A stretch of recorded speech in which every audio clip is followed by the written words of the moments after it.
اور پھر حضرت موسیٰ علیہ السلام جب آگ لینے کے لیے گئے، خدا کی دین کا موسیٰ سے پوچھئے حال، آگ لینے کو گئے پیغمبر ہی مل گئی، سبحان اللہ۔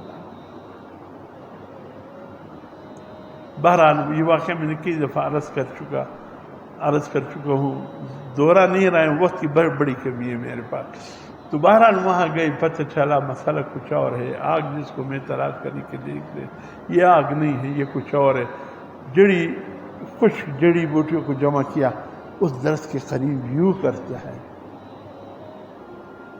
وہ درخت کی روشنی اوپر چلی جاتی ہے، ایسا دیکھتے پتے روشن ہیں، آگ نہیں جل رہا ہے، کوئی آس پاس بھی نہیں ہے، پھر پیچھے ہٹ جاتے ہیں، پھر ان جڑی بوٹیوں کو آتا ہے، پھر نیچے آ جاتے ہیں وہ آگ، پھر جڑی بوٹیوں کو آگے کرتے ہیں، وہ آگ پھر اوپر۔ حضرت موسیٰ علیہ السلام گھبرا گئے، کہا چلے ایک تیسری مرتبہ ہمت کر کے دیکھتا ہوں، پھر جب پیچھے ہٹ گئی آگ پھر نیچے آیا، پھر جڑی بوٹی فٹ اٹھایا، چلو ایسے کرتا ہوں آگ لگ جائے گی، بیوی ساتھ ہے، ضرورت ہے، بیمار ہے بیچاری، اس کو کچھ آگ کی تبش مل جائے گی۔ پھر جب تیسری مرتبہ یہ کیا، موسیٰ علیہ السلام نے پیچھے دیکھا اور سر پٹ بھاگنے لگے، درخت سے آواز آئے، یا موسیٰ اننی انا اللہ، رک جاؤ میں اللہ ہوں، اللہ جس کو تم آنکھ سمجھتے ہو وہ اللہ ہے، میں اللہ ہوں۔ سوچ رہے ہیں یہ آواز آ کہاں رہی، کہاں سے رہی؟ یہ وہ نور تھا جس سے جبرائیل و میکائیل و اسرافیل عزرائیل اور جتنے فرشتے پیدا ہوئے اسی نور کی مادے سے پیدا ہوئے۔ بہرحال بات چیت ہوگی، تفصیلی بات ہے۔ اللہ نے فرمایا میں نے تیرے سر پر نبوت کا تاج رکھ دیا، اذهب الى فرعون انه طغى، یہی سے جائیے فرعون کی طرف، سرکش ہو چکا ہے۔ یا اللہ میری بیوی بچے، اللہ نے کہا سامنے پتھر ہے، اس پر اپنی لاٹھی اسی کو مار دو جو میں نے تمہیں بطور معجزے کی دی ہے۔ جب مارا اس میں سے گول پتھر نکل آیا۔ یہ سورۃ طٰہٰ کی تفسیر میں مفتی اعظم پاکستان حضرت مولانا مفتی محمد شفیع رحمۃ اللہ علیہ، جو ہمارے اس وقت کے مفتی اعظم مفتی تقی عثمانی رحمۃ کے والد صاحب ہیں، کہتے ہیں جب موسیٰ علیہ السلام انہوں نے یہ واقعہ لکھا ہے، اللہ پاک نے کہا اس پتھر پہ لاٹھی مار دو، مار دیا، اس میں سے گول پتھر نکل آیا، کہا اس پر بھی مار دو، مار دیا، ایک تیسرا گول پتھر نکل آیا۔ اللہ نے فرمایا موسیٰ اس پر بھی مار دو، جب مارا ایک کیڑا تھا، اس کے منہ میں سبز پتہ تھا۔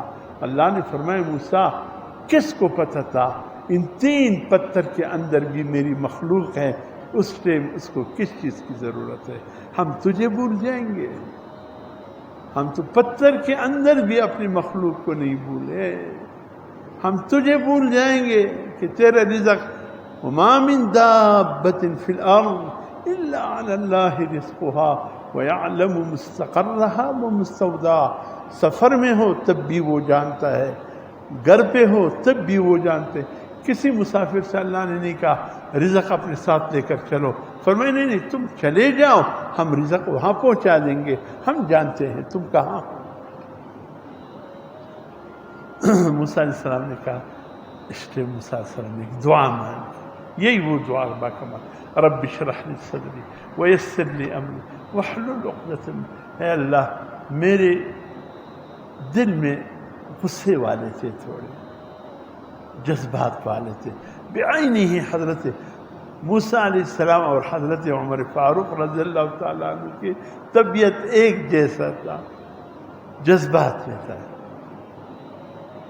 موسیٰ علیہ السلام نے کہا اللہ رب اشرح لی صدری، میرے سینے کو کھول دو، ویسر لی امری، میرے کاموں کو آسان فرما دو، واحلل عقدۃ من لسانی، یا اللہ وہ فرعون نے جو آزمائش دی تھی کہ یہ بچہ خطرناک ہے، میرے سامنے ہیرے بھی رکھ دی اور آگ کے انگارے بھی رکھ دیے، جبرائیل نے آ کر میرے ہاتھ انگاروں کی طرف کیا، میں نے انگارے کو اٹھا کر زبان پہ رکھ دیا، اس وقت سے میری زبان میں لکنت ہے،